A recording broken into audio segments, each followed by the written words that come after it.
శుభోదయం. Global బెతేనియా Calvary ministry తరపున ఈ వారం యొక్క చివరి దినంలో మరొకసారి మీ అందరితో కూడా కలుసుకొని దేవుని యొక్క పరిశుద్ధమైన మాటలు ధ్యానించడానికి దేవుడు నాకు ఇచ్చిన మధురమైన అవకాశంను బట్టి నేను దేవునికి ప్రత్యేకమైన వందనాలు తెలియజేస్తున్నాను.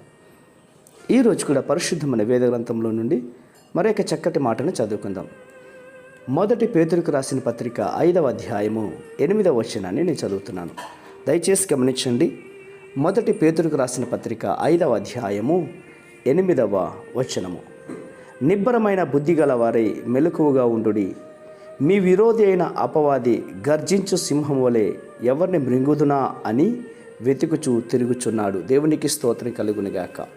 నా ప్రియమైనటు సహోదర సహోదరీలారా, మీ విరోధి అయినటువంటి అపవాది గర్జించే సింహం అని, వాని గర్జనతో మిమ్మల్ని భయపెట్టి మృంగివేయటానికి తిరుగుచున్నాడని భక్తుడైన పేతురు గారు సెలవిస్తున్నారు.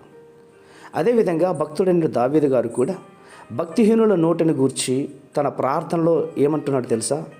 నన్ను చెరపవలనని భక్తిహీనులు తమ నోరు కపటము గల తమ నోటిని తెరిచి ఉన్నారు అని మాట్లాడుచున్నాడు. నా ప్రియ సహోదరులారా, అడుగుతున్నాను, జాగ్రత్త. మనుషుల మాటలను బట్టి నీ భక్తిని పాడు చేసుకోవద్దు. సాతాను మనుషుల ద్వారా గర్జిస్తుంటున్నాడు. ఆ మనుషులు నీ ఇంటి వారే కావచ్చు, నీ స్నేహితులే కావచ్చు, బంధువులే కావచ్చు, ఇరుగు పొరుగు వారే కావచ్చు, లేక నువ్వు పనిచేస్తున్నటువంటి స్థలంలో ఉన్నటువంటి వారైనా కావచ్చు.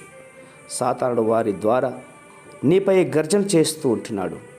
ఆ గర్జనలో వాటికి లోబడి భయపడద్దు.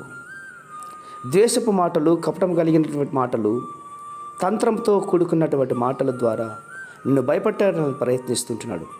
ఆ మాటలు నిన్ను రోజు శోధించడానికి, నీ భక్తి జీవితాన్ని పాడు చేయడానికి వాడు ఇష్టపడుతుంటున్నాడు. ఆ మాటలు నెమ్మదిగా ఉన్న నీ హృదయంలో చిచ్చు పెట్టాలని వాడి ప్రయత్నం.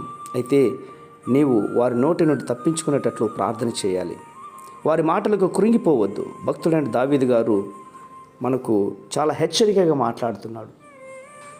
అవును, భీకరమైనటువంటి స్వరాలతో ప్రగల్భాల్లో పలుకుతున్నటువంటి గొల్యాతును దావీదు చంపలేదా? అవును, ఇజ్రాయేలీల్ని భయపెట్టాలని, ఇజ్రాయేలును కృంగి తీయాలని ప్రయత్నించిన గొల్యాతును దావీదు ఎదుర్కొన్నట్లుగా మనము కూడా మనపై వస్తున్నటువంటి అనేకమైనటువంటి శోధనలు తప్పించబడాలంటే ధైర్యంగా ఎదుర్కోవాలి. ధైర్యం కావాలంటే క్రీస్తును ఆశ్రయించాలి.